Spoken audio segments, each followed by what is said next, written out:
शंकर जी सामने हैं। नरसिंह जी चाहते तो धन दौलत मांग के खूब धनवान हो जाते, संसार का सुख मांग लेते, पर संसार का सुख, संसार की वस्तु से कीमती क्या है? भगवान सबसे अनमोल है।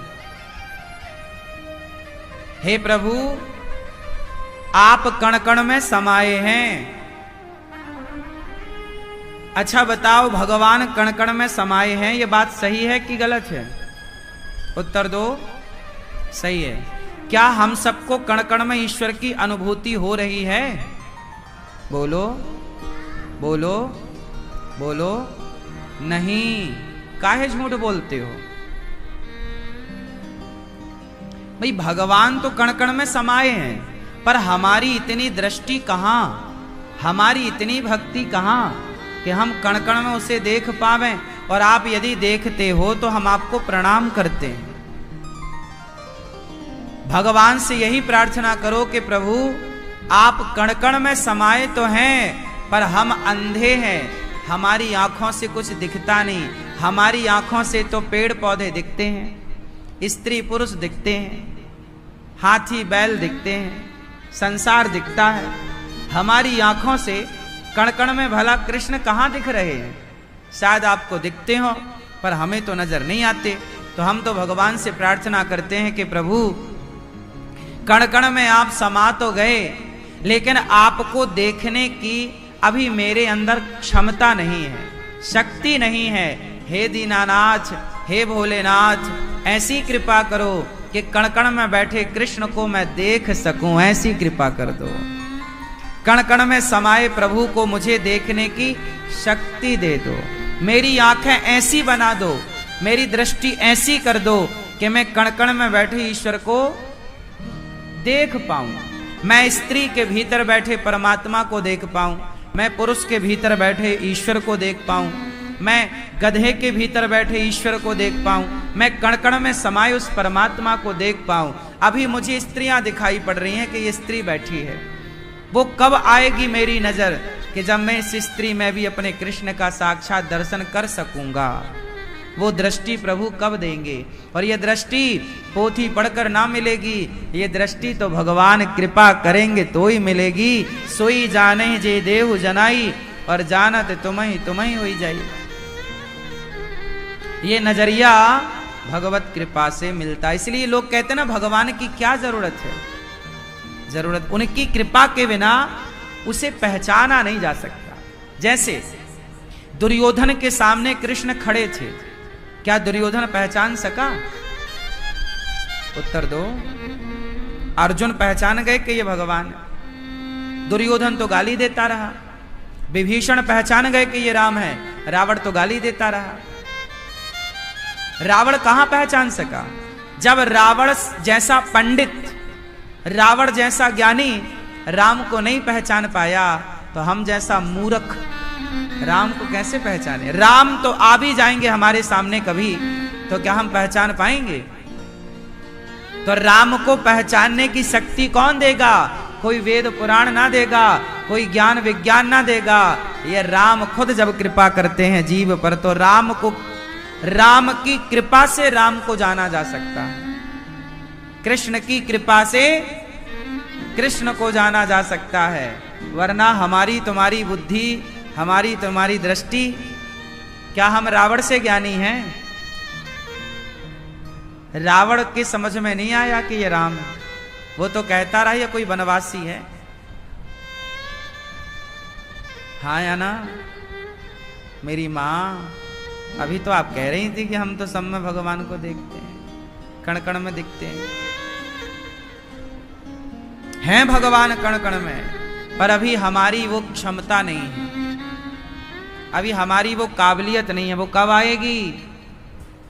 भगवान की। इसलिए प्रार्थना करो, हे प्रभु, हे शंकर जी, मेरा सारा पुण्य केवल इसलिए है, मैं जो भी पुण्य करूं इसलिए प्रभु कि उस पुण्य के बल पर मुझे कोई धन दौलत की चाह नहीं, उस पुण्य के बल पर बस मेरी आंखों में इतनी दृष्टि दे दो कि मैं कण कण में छिपे परमात्मा को देख सकूं, उस परमात्मा को पहचान पाऊं। उस पुण्य के बल पर। यदि पुण्य से मिलते हैं प्रभु, तो मैं पुण्य करके ही प्रभु आप तक पहुंचूं, वरना भगवान तक पहुंचने का कोई ठोस साधन नहीं है। क्या साधन है बताओ? आप लोग ही बताओ, हम वो साधन करके पहुंचे, क्या साधन है?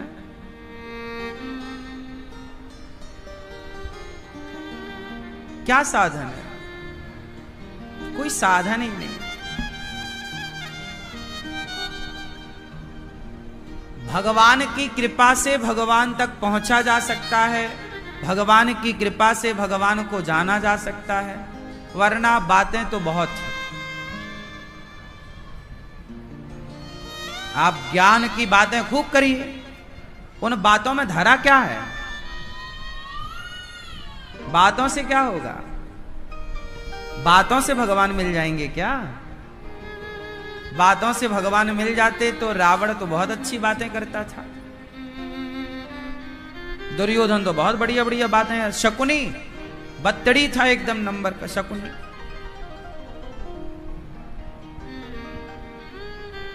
कृपा याद कर लो, ये 2 अक्षर, कृपा। बोलो कृपा, कृपा। हे प्रभु, बोलो हे प्रभु, हे प्रभु हम पर कृपा कीजिए। कैसी? हम आपसे पूछ रहे हैं, कैसी कृपा? ऐसी कृपा कि आपको हम देख सकें, आपको हम, अभी हमारी आंखें स्त्री और पुरुष को देख पा रही हैं, स्त्री पुरुष के भीतर बैठे ईश्वर को। जब कृपा होती है तो सब होता है। कल अचानक मुझे अचानक नेपाल जाने का मौका मिला, और अचानक ही भगवान पशुपतिनाथ जी के दर्शन करने का मौका मिला।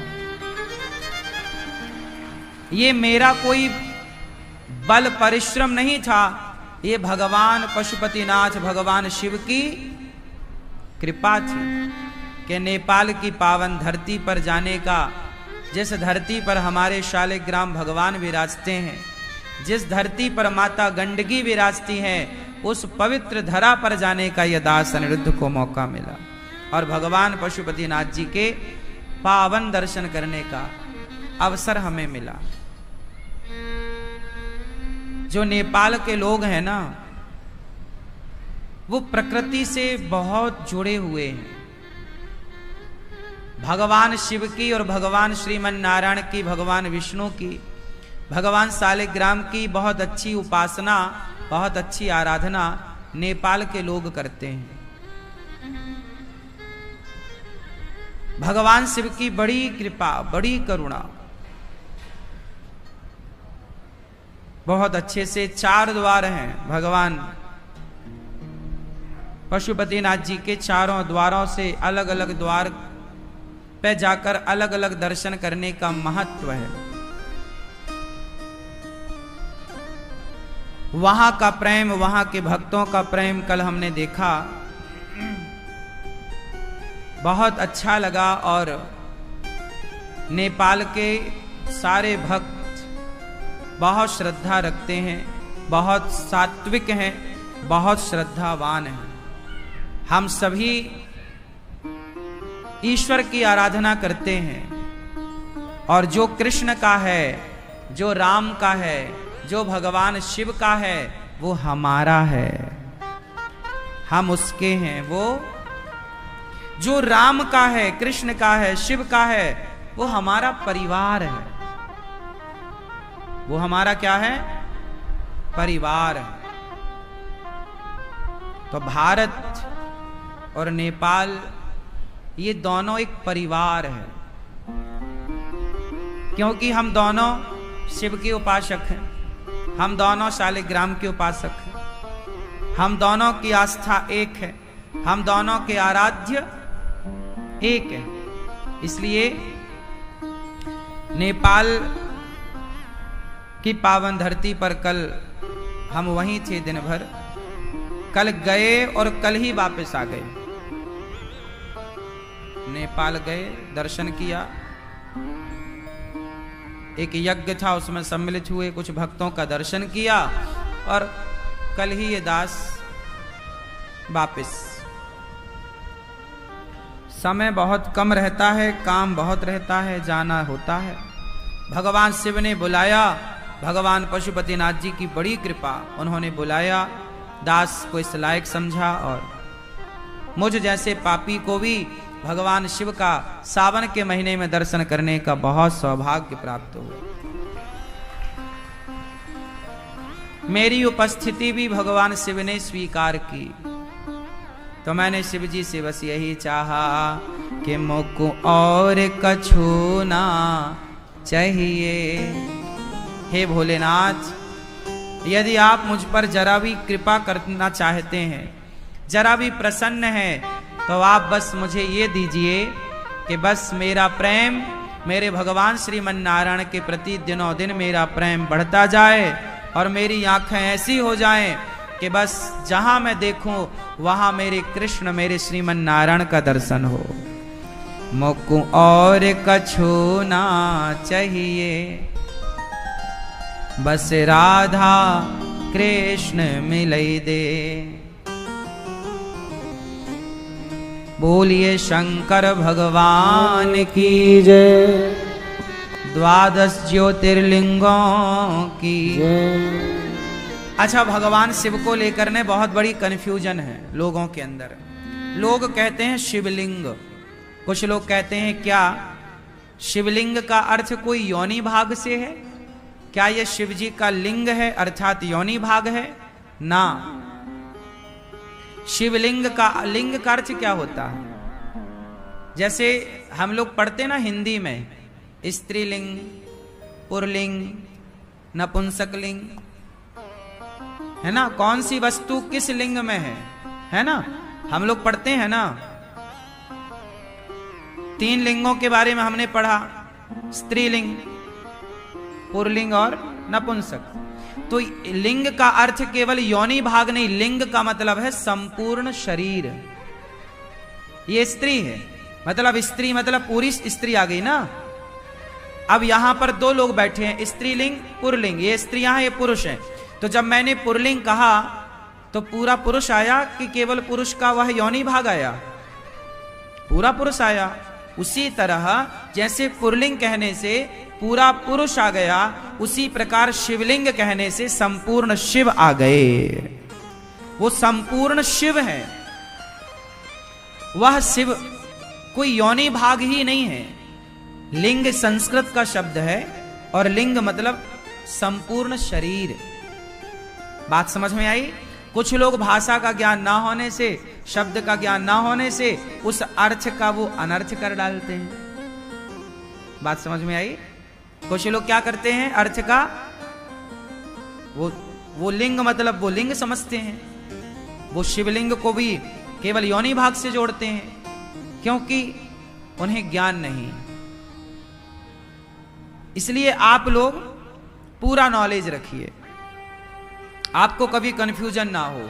अच्छा, भगवान शिव महापुराण में लिखा है, जब मैंने शिव महापुराण पढ़ा तो उसमें मैंने पाया कि जो शिवलिंग है वह भगवान शिव का निराकार रूप है।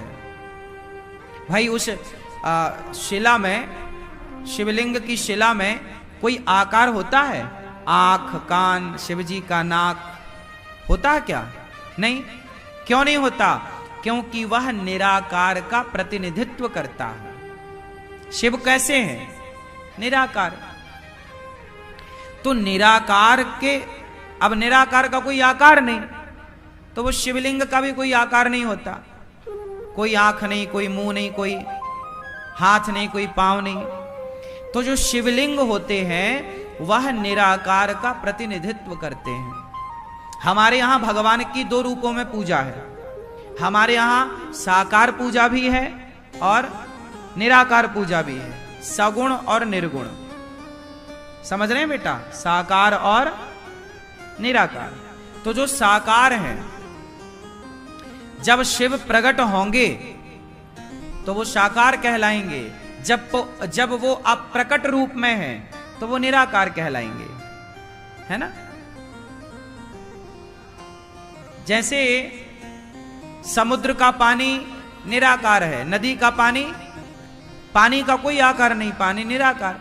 लेकिन वह कटोरी में जब भर के आप फ्रीजर में रखोगे और वो बर्फ बनेगी तो वह निराकार पानी एक बर्फ के आकार में बदल जाएगा।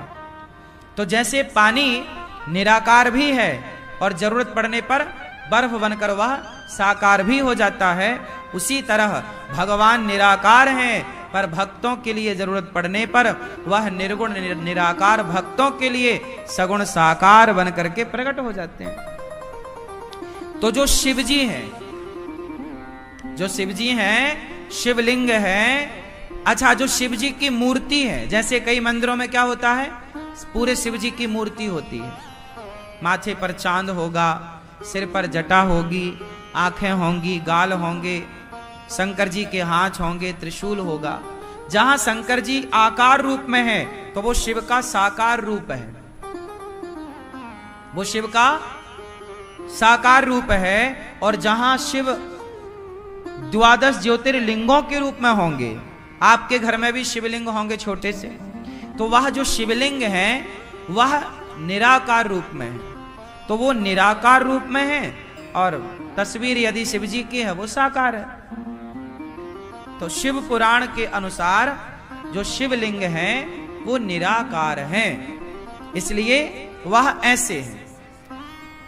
एक पत्थर की शिला ही नजर आती है और कुछ नजर नहीं आता। अब कुछ लोग क्या कहते हैं, अरे तुम तो पत्थर को पानी चढ़ा रहे हो, पत्थर को दूध चढ़ा रहे हो ना, वो पत्थर नहीं है। पत्थर कैसे रहा? अब वह आकृति अब शिव के रूप में है, निराकार रूप में है। भाई ये बताओ, नारियल तो नारियल है, पर जब मंदिर जाता है, भगवान को चढ़ता है, भोग लगता है, तो वो नारियल से क्या बन जाता है? बोलो, प्रसाद।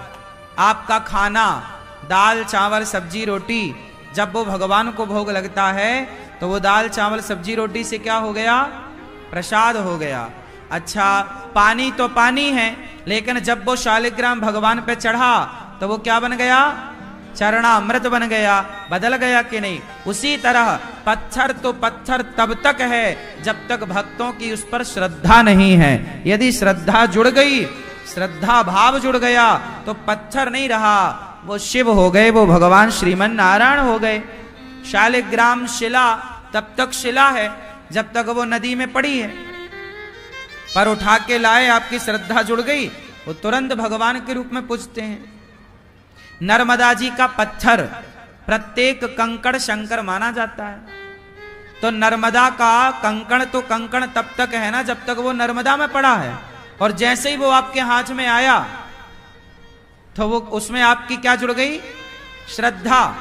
श्रद्धा जुड़ते ही उसे प्रतिष्ठा करने की भी जरूरत नहीं पड़ती। जो नर्मदेश्वर होते हैं वो हाथ में आते ही, श्रद्धा की दृष्टि पड़ते ही वो प्रतिष्ठित हो जाते हैं और वो कंकड़ से शंकर हो जाते हैं।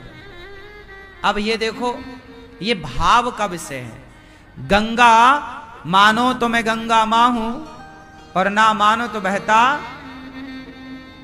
गंगा तो गंगा नदी है, पर मान लेने से बाकी लोगों के लिए वो नदी है, पर हम सनातनियों के लिए तो वो गंगा माता है। मान लो तो माता है, नहीं मानो तो फिर नदी है। ना मानो तो पत्थर है, मान लो तो शंकर है। मानने की बात है कि आपकी मान्यता क्या है। ना मानो तो लोग गाय को जानवर कहते हैं, और मान लो तो गाय को माता कहते हैं।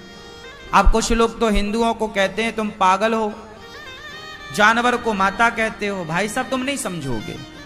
तुम्हारे लिए जानवर है, हमारे लिए जानवर नहीं, क्योंकि हमारी उससे क्या जुड़ी है? श्रद्धा जुड़ी है, आस्था जुड़ी है। तो हम क्या मानते हैं? माता। हमारी भाषा, हमारे संस्कार थोड़ा अलग है। हमारे यहां भावग्राही जनार्दना, हमारे भगवान दाल चावल सब्जी रोटी के भूखे नहीं हैं। हमारे भगवान को तो जब प्रेम मिलता है तो वो छिलके खाने लग जाते हैं, और प्रेम नहीं मिलता तो दुर्योधन के 56 भोग को ठुकरा देते हैं। प्रेम मिलता है तो विदुरानी के बेर छिलके और शबरी के बेर खा लेते हैं, और प्रेम नहीं मिलता तो वो 56 भोग भी त्याग देते हैं। तो भाव का भूखा हूं मैं। भगवान जो है ना, भावग्राही जनार्दना, भगवान भाव का विषय है। इसलिए ईश्वर को ना, ईश्वर कोई पत्थर का विषय नहीं है और ईश्वर कोई तर्क का विषय नहीं है। बात समझ में आई? ईश्वर तर्क से नहीं जाना जा सकता, ईश्वर तर्क से परे है, राम अतर्क हैं। वो क्या जाना जाए पत्थर से? आप बताओ, किसी वैज्ञानिक से पूछो कि क्या कोई पत्थर पानी में तैर सकता है, तो विज्ञान तो मना करेगा कि भाई साहब कोई पत्थर पानी में तैर नहीं सकता। लेकिन वो विज्ञान जो पत्थर को पानी में तैरा नहीं सकता, पर राम नाम के पत्थर पानी में डाले गए तो पत्थर पानी में तैरने लग गए। अब बताओ क्या करेगा विज्ञान, क्या करेगा साइंस? साइंस और श्रद्धा अलग अलग विषय। साइंस अपनी जगह सही है, श्रद्धा अपनी जगह सही है। साइंस के तरीके से श्रद्धा को नहीं सोचा जा सकता, नहीं देखा जा सकता। साइंस का अपना दृष्टिकोण है, श्रद्धा का अपना दृष्टिकोण है। हाँ या ना? दोनों के अलग अलग रास्ते हैं। इसलिए आजकल हम लोग क्या करना चाहते हैं, दोनों को कंबाइंड करना चाहते हैं। ठीक है, हमारा धर्म, हमारी संस्कृति, हमारे वेद तो साइंटिफिक हैं, ऐसी कोई भी बात नहीं है जिसको साइंस की कसौटी पे खरा ना उतारा जा सके। सारी हमारी भारतीय परंपराएं साइंस की कसौटी पर खरी उतरती हैं। इसके लिए थोड़ा डीप पे जाना पड़ेगा, समझना पड़ेगा। लेकिन साइंस से कहीं ऊपर व्यक्ति की श्रद्धा काम करती है। कई बार डॉक्टर कह देते हैं कि भाई साहब अब इनकी तो मृत्यु हो जाएगी। डॉक्टर कई बार जवाब दे देते हैं, और डॉक्टर जवाब देते समय क्या बोलते हैं कि अब भगवान के भरोसे। और डॉक्टर कई बार जवाब देने के बाद डॉक्टर जान गया कि अब कुछ बचा नहीं, ये मर जाएगा। डॉक्टर के जवाब देने के बाद भी ऐसे लोग हैं सालों साल तक जिंदा रहे हैं। ये बात सही है कि गलत है? बोलो। इसका मतलब ये हुआ कि जहां साइंस अपना काम करना छोड़ती है, वहीं से श्रद्धा अपना काम स्टार्ट करती है। ठीक है? इसलिए साइंस अपनी जगह ठीक काम कर रही है, पर श्रद्धा अपनी जगह है। एक डॉक्टर के बारे में मैं सुन रहा था। उन डॉक्टर साहब ने अपना इंटरव्यू दिया और उन्होंने कहा, अब देखो डॉक्टर तो बढ़िया जानता है कि आपके अंदर सब ठीक ठाक है कि गड़बड़ है। तो कई बार डॉक्टर बोला कि डॉक्टर ने कहा कि देखो, मैं बोला कि ये तो कोई भी बात नहीं है, ये तो ठीक हो जाएगा। ऑपरेशन थिएटर पे गए, बोले ये तो जरा सा ऑपरेशन है, अभी ठीक हो जाएगा, चिंता की बात नहीं है। लेकिन वो जरा सी बात थी, पर वो आदमी मर गया। और डॉक्टर कई बार कहते हैं कि भाई ये तो बहुत बिगड़ा हुआ केस है, अब तो भगवान के भरोसे है, सुधरेगा नहीं। डॉक्टर बोल देता है कि भाई साहब ये बचेगा नहीं। तो घर वाले बोलते अच्छा एक ट्राई तो करो। डॉक्टर बोलता मर जाएगा, ट्राई मत कराओ, काय पैसा बर्बाद कर रहे हो, भाई साहब एक ट्राई तो करो। डॉक्टर को भी यकीन था कि ये मर जाएगा, परिवार को भी यकीन था कि डैमेज है, मर जाएगा। लेकिन वो डॉक्टर जो जानता था कि ये केस बिल्कुल बचाने योग्य नहीं है, बिगड़ा है, कई बार वो कोशिश करता है और वो बच जाता है। और जिस पर उम्मीद थी कि ये बच जाएगा वो मर जाता है, और जिस पर उम्मीद थी कि मर जाएगा वो। ऐसा होता है कि नहीं, आप बताओ, बोलो हाँ या ना। क्यों होता है? सब कुछ डॉक्टर ही थोड़ी करता है, डॉक्टर तो अपना काम करता है। बचाना मारना डॉक्टर के हाथ में नहीं है, ये तो चाबी ईश्वर के हाथ में है ना। इसलिए जो डॉक्टर नहीं कर सकते वो भगवान कर देते हैं। बोलो बात सही है। इसलिए विज्ञान अपनी जगह सही है, पर श्रद्धा विज्ञान से ऊपर है। साइंस से ऊपर कौन है? बोलो श्रद्धा।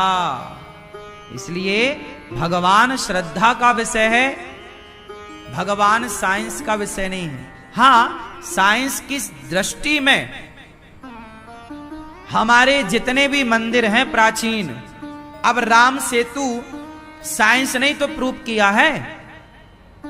राम सेतु को प्रूव किसने किया? साइंस ने किया। उसी ने तो क्लीन चिट दी कि भाई ये मानव निर्मित है, लाखों साल पुराना है। साइंस ने तो क्लीन चिट दी। इसलिए हमारी श्रद्धा जो है वो गलत नहीं है। हमारी श्रद्धा पर यदि साइंस रिसर्च करे तो हमारी श्रद्धा बिल्कुल साइंटिफिक है। साइंस की कसौटी पे हमारी श्रद्धा खरी उतरती है।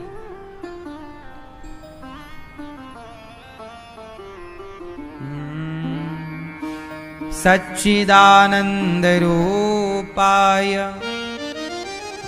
विश्वोत्पत्त्यादि हेतवे तापत्रय विनाशाय श्री कृष्णाय वयं नुमः। सच्चिदानंद रूपाय, भगवान कैसे हैं? सतचित आनंद, सच्चिदानंद। कैसे हैं भगवान? सच्चिदानंद स्वरूप है। करते क्या है? विश्वोत्पत्त्यादि हेतवे, विश्व की उत्पत्ति पालन संहार, तापत्रय विनाशाय, सारे दुखों को दूर करने वाले ऐसे भगवान को हम राधा सहित कृष्ण को नमस्कार करते हैं। मैया बैठ लो मेरी माँ, जा रही हो तो जल्दी जाओ, बैठना है तो शांति से बैठो, प्रेम से बैठो। यम प्रव्रजन्तमनुपेतमपेति कृत्यम द्वैपायनो विरह कातरया जुहाव पुत्रेति तन्मयतया तर्वोऽभिनेदुस् तम सर्वभूत हृदयं मुनिमानतोस्मि। सुखदेव भगवान का जन्म हुआ और सुखदेव भगवान को बारंबार नमस्कार। बोलिए सुखदेव भगवान की। आइए चलते हैं नैमिषारण्य। गंगा के तट पर एक तीर्थ है नैमिषारण्य। 88,000 संत वहां बैठे हैं। सूत जी आए तो 88,000 संतों ने खड़े होकर सूत जी का अभिवादन किया। आओ आओ। सूत जी बोले कि आप इतने बड़े बड़े संत खड़े क्यों हो गए? मैं तो बच्चा हूं, 20 साल के थे लगभग। सूत जी, आप इतने बड़े बड़े ज्ञानी विद्वान खड़े क्यों हो गए? सूत जी बोले, सौनक आदि ऋषियों ने कहा महाराज आप उम्र में छोटे हैं पर ज्ञान में बड़े हैं। धन वृद्धा बल वृद्धा आयु वृद्धास्तथैव च ते सर्वेपि ज्ञान वृद्धाश्च किंकरा शिष्य किंकरा। मैया सो रही हो मेरी माँ, जागो मेरी माँ। सबसे बड़ा कौन? पीछे वाली मैया, नींद आए तो बताना मेरी माँ, लोरी सुनाएंगे मस्त। अच्छा बताओ ज्ञानी कौन? बड़ा कौन? जो धनवान है वो बड़ा या जो ज्ञानवान है वो बड़ा? बोलो। धन बड़ा है, धन वाला बड़ा है कि ज्ञान वाला बड़ा है?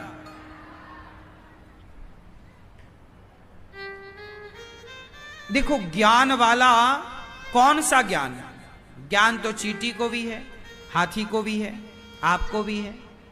कौन सा ज्ञान? जो ज्ञान ईश्वर से जोड़ने वाला है, वो ज्ञान बड़ा है। पेट भरू ज्ञान बड़ा नहीं है।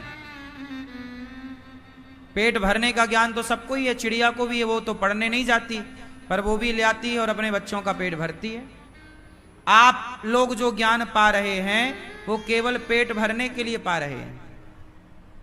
आज बच्चे स्कूलों में जो पढ़ रहे हैं, तो ये पढ़ लिख के क्या बनेंगे? बड़े बड़े पदों पर जाएंगे, खूब सारा पैसा कमाएंगे और अपना पेट भर के अपना एंजॉय करेंगे। इससे ज्यादा क्या है? खाएंगे पिएंगे मौज करेंगे, बड़ी गाड़ी बड़ा घर, इससे ज्यादा क्या है? इनके इससे ज्यादा सपने भी तो नहीं हैं, इससे आगे की ये सोचते भी तो नहीं हैं। इससे आगे क्या? ये ज्ञान श्रेष्ठ नहीं है। ज्ञान वो जो आपका कल्याण करते। यूं पेट भरने को तो सब पेट भरे, कुत्ता बिल्ली सब ना पेट भर रहे हैं अपना। कौन भूखा मर रहा बताओ? चिड़िया भूखी मर रही है क्या? तो पेट भरू ज्ञान तो सबके पास ईश्वर ने दे रखा, पर ज्ञान वो है जो अपना और सबका कल्याण करे, जो संसार में रहकर नेकी पर चले, सच्चाई और अच्छाई पर चले और अच्छे कार्य करते हुए जो समर्पण प्रभु में रखे। जिसने प्रभु को पा लिया, जिसने अच्छे कर्म किए संसार में, उसका जीना उसका मरना सार्थक हो गया। जिसने केवल पेट भरा है, केवल परिवार के लिए भागा है, उसका ना जीना सार्थक हुआ ना मरना सार्थक हुआ। यूं बोझा तो गधा भी उठाता है। यदि तुम परिवार का बोझा ही ढो रहे हो तो फिर गधे से ज्यादा क्या है? घमंड में ही जी रहे हो तो ऊंट से ज्यादा क्या है? बात बात पे झगड़ा करते हो तो कुत्ते से ज्यादा क्या है?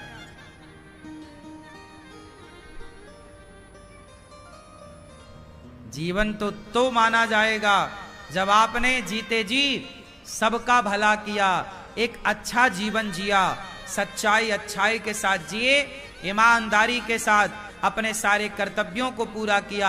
आप एक अच्छे पुत्र बन पाए, एक अच्छे पिता बन पाए, एक अच्छी पत्नी बन पाई, एक अच्छी माँ बन पाई, एक अच्छा इंसान बन पाए। और अच्छा इंसान जो बन गया वो यहाँ भी सुखी रहेगा, यहाँ से जाने पर वहाँ भी सुखी रहेगा। आजकल लोग डॉक्टर इंजीनियर एडवोकेट तो बन जाते हैं, पर एक अच्छा इंसान कभी नहीं बन पाते। एक अच्छा डॉक्टर मिल सकता है आपको, एक अच्छा एडवोकेट मिल सकता है आपको, एक अच्छा जज मिल सकता है आपको, एक अच्छा साइंटिस्ट मिल सकता है आपको, एक अच्छा पायलट मिल सकता है आपको, एक अच्छा इंजीनियर मिल सकता है आपको, लेकिन इस भरी दुनिया में जाके ढूंढो कि एक अच्छा इंसान कौन है। बहुत मशक्कत करनी पड़ेगी, तब एक अच्छा इंसान कहीं पाओगे। हाँ या ना? आज लोग अच्छा इंसान कहां बन रहे हैं? एक अच्छा बिजनेसमैन मिल जाएगा आपको, एक अच्छा व्यापारी आपको मिल सकता है, एक अच्छा बिजनेसमैन मिल सकता है आपको, एक अच्छा इंसान लाओ ढूंढ कर कहां है? एक अच्छा इंसान। हे विधाता, हमें धनवान मत बनाना, बहुत बुद्धिमान मत बनाना, हमें तो एक ऐसा इंसान बना देना जो इंसान हर इंसान की मदद करे, हर इंसान का भला सोचे। एक अच्छा इंसान ही हर इंसान की मदद कर सकता, वरना ये संसार फंस गया है रे भैया दलदल में। ईश्वर ने इंसान बनाए थे, बोलो क्या बनाया? ईश्वर ने तुम्हें क्या बनाया था? हिंदू या मुसलमान, सिख या ईसाई, ब्राह्मण के छत्री, यादव के ठाकुर, वैश्य के शूद्र? बताओ ईश्वर ने तुम्हें क्या बनाया है? बोलो बोलो। ना तो ईश्वर ने तुम्हें ब्राह्मण बनाया, ना क्षत्रिय, ना वैश्य, ना शूद्र। ना तो ईश्वर ने हिंदू बनाए, ना मुसलमान, ना सिख, ना ईसाई, ना यहूदी, ना पारसी। ईश्वर ने तो इस संसार में अच्छे इंसानों को भेजा था, इंसान बनाकर भेजा था। यहां जातियों के, धर्म मजहब पंथों के दल दल में हम सब उलझते चले गए और इंसान ही इंसान का दुश्मन होता चला गया। इंसान ही इंसान के प्राणों का प्यासा होता चला गया। लड़ते गए, लड़ते गए, लड़ते गए। अमेरिका में कौन है? बोलो। लंदन में, अमेरिका में, सब जगह ईश्वर ने इंसान भेजे थे। हाँ या ना? बोलो मेरी मां। ईश्वर ने क्या बनाया है? ईश्वर ने इंसान बनाए थे। लेकिन इंसान जब यहां आया तो वो बट गया, छोटा सा हो गया। मैं इस धर्म का हूं, मैं इस मजहब का हूं, मैं इस जाति का हूं। कोई नहीं कहता कि मैं इंसान हूं। लोग कहते हैं मैं यादव हूं, मैं ठाकुर हूं, मैं फला हूं, मैं फला हूं, मैं जाट हूं, मैं गुज्जर हूं, मैं ये हूं, मैं मुसलमान हूं, मैं हिंदू हूं, मैं ब्राह्मण हूं, मैं अंग्रेज हूं। कोई नहीं कहता कि मैं इंसान। क्यों नहीं कहता? क्योंकि इंसान अब रहे ही कहां। अब तो केवल इंसानों के पुतले हैं। अब इंसान कहां रहे? कहां हो तो ले आओ ढूंढ के। अब इंसान कहां रहे? अब तो ब्राह्मण हैं, क्षत्रिय हैं, वैश्य हैं, शूद्र हैं, हिंदू हैं, मुस्लिम हैं, सिख हैं, ईसाई हैं। अब तो ये लोग हैं, अब इंसान नहीं। अब इतनी दरारें पड़ चुकी हैं, इतना बंटवारा हो चुका है कि अब सबको एक कर पाना भी कठिन है। अब इंसानों को इंसान बना पाना कठिन है। अब इंसान इंसान है ही नहीं तो क्या बनाए। इसलिए ईश्वर से यही प्रार्थना है कि प्रभु हमें मत बांटो मजहब पंथ धर्म में, हमें मत बांटो जातियों में। हम तो अच्छे इंसान ही अच्छे हैं। हमें मनुष्य रहने दो, हमें इंसान रहने दो। हमें ईश्वर ने जो बनाया है सबकी सेवा के लिए, सभी में बांट कर खाए, उसे इंसान कहते हैं। पराया दर्द अपनाए, उसे इंसान कहते हैं। यूं भरने को तो पक्षी भी अपना पेट भरते हैं, पर सभी में बांट कर खाए, उसे इंसान कहते हैं। कभी आप लोग एकांत में बैठकर सोचना कि आप इंसान बचे हो कुछ % या पूरे ही बदल गए हो।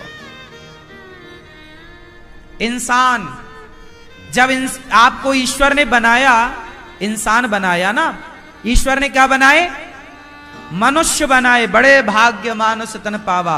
जब आप मनुष्य बने, इंसान बने, तो बताओ तब आपके अंदर नफरत थी? उत्तर दो। जब आप इंसान बने, छोटे थे, जब आपने होश संभाला, चलना शुरू किया, खाना शुरू किया, तो क्या आपके अंदर कोई घृणा थी? बोलो बोलो। कोई नफरत थी? बोलो। इंसानों के प्रति नफरत थी क्या? द्वेष था क्या? ये बच्चे क्या किसी का खून बहाना चाहते हैं? बोलो, उत्तर दो। इंसान कैसे होते हैं? यदि इंसानों को देखना हो तो 4 साल के बच्चे को देख लेना, वह पूरा इंसान होता है। 4 साल का बच्चा पूरा, बोलो, पूरा इंसान है। लेकिन जैसे जैसे वो उम्र में बढ़ेगा, जैसी जैसी संगति में जाएगा, वो इंसान से वो हो जाएगा जो उसकी संगति है। अब वो रहा ही नहीं। अब तो वो हो गया जिसकी उसने संगति की। ईश्वर ने सबको इंसान बनाया था। क्या मुसलमान का 4 साल का बच्चा, क्या उसके अंदर कोई नफरत होती होगी? क्या उसके अंदर कोई घृणा होती होगी? पर वो घृणा नफरत के बीच में रहता रहता उसके हाथ में तलवार दे दी जाती है, बेटा ये बकरे की गर्दन काटनी है। वो बकरे की गर्दन पहली बार में काटते समय कापा होगा, कापा होगा, उसका हाथ कप रहा था, कैसे काटूं? हाथ पकड़ पकड़ करके लोगों ने कटवाया। तो वो एक अच्छा इंसान था। उसके बाद उसने जीवों की हत्या करनी शुरू कर दी। बकरे मारता गया, मारता गया। फिर क्या हुआ? फिर उसे मार काट आम लगने लग गया। फिर वो किसी इंसान को मारना शुरू करेगा, किसी इंसान की गर्दन काटेगा, क्योंकि अब तो उसको काटने का अभ्यास हो चुका है। ऐसे ही है। इस धरती पे आने के बाद कोई हिंदू और मुसलमान होता है, इस धरती पे आने के बाद कोई सिख, ईसाई, यहूदी होता है। ईश्वर ने तो सबको एक जैसा बना के भेजा था। ईश्वर के घर से चले थे तो इंसान चले थे। जैसे जब पानी बरसता है तो पानी जब बरसता है तो पानी बरसता है, वो एक सा होता है। पर वही पानी की बूंदें जब गंगा में गिरती हैं तो वो गंगा हो जाता है। यमुना में गिरती हैं वही पानी यमुना हो जाता है। नाला में गिरता है वही पानी गंदा हो जाता है। ईश्वर ने तो पानी बनाए थे, नाले और नदियां यहां आके फिर वो बदला कि उसे नदी गंगा मिल गई तो वो जल गंगा हो गया, नाला मिला तो वो जल नाला हो गया। बस यदि हम जाति, मजहब, पंथ, धर्म इन सब से अपने, धर्म तो सबके अंदर होना चाहिए, सही है, सबके भीतर धर्म हो, लेकिन जो बंटवारा है, जातियों का बंटवारा है, पंथों का, मजहबों का, इस बंटवारे ने आज इंसानों को इंसानों से लड़ा दिया। आपस में लड़के कौन मर रहा है? इंसान मर रहे। इसलिए आप अपने बच्चों को एक बेहतर इंसान बनाइए। क्या बनाओ?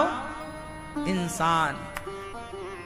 इंसान बन न पाया भगवान ढूंढता है। इंसान बन न पाया भगवान ढूंढता है। पहले इंसान बन जाओ तो भगवान को ढूंढने की जरूरत नहीं होगी। जो सच्चा इंसान होगा उसके मन मंदिर में सदा भगवान रहते हैं। हनुमान जी के भाई भीतर थे कि नहीं? यदि हनुमान जी के भीतर सीताराम थे और हैं तो हमारे भीतर क्यों नहीं हो सकते? इसलिए क्या बनाओगे बच्चों को? जोर से, एक बेहतर इंसान जिसके अंदर कोई नफरत नहीं, कोई घृणा नहीं, कोई ईर्ष्या नहीं, जो सबका कल्याण चाहता हो। इसलिए हम भारतीय पूरी दुनिया में एक सनातन ऐसा है, हिंदू ऐसे हैं जो चाहते हैं कि विश्व का कल्याण हो। वसुधैव कुटुंबकम, हम पूरे विश्व को अपना परिवार मानते हैं। ये मानसिकता, ये भावना केवल सनातनियों के पास, हिंदुओं के पास। काश ये भावना सबके पास होती। आज तो कुछ हिंदू भी नफरत करते हैं। आज हिंदुओं को कोई गुलाम कैसे बनाता यदि हिंदू हिंदू से नफरत ना करता तो? यदि हमारे देश में जयचंद ना होते तो क्या भारत कभी गुलाम होता? विडंबना तो ये रही है कि आज हिंदुओं का सबसे बड़ा दुश्मन कौन? हिंदू ही है। वही आपका भला नहीं चाह रहा है। वही आपका पांव पकड़ पकड़ के खींच रहा है। राम को वनवास गैरों ने छोड़ी दिया था, अपनों ने। पांडवों की पत्नी का अपमान गैरों ने थोड़ी किया था, अपनों ने। क्या बताएं, सदियां इस बात की गवाह है, युग इस बात के गवाह है कि क्षति जब हुई तो दूसरों के कारण नहीं, अपनों के कारण हुई है। हाँ या ना? चाहे आप भारत का इतिहास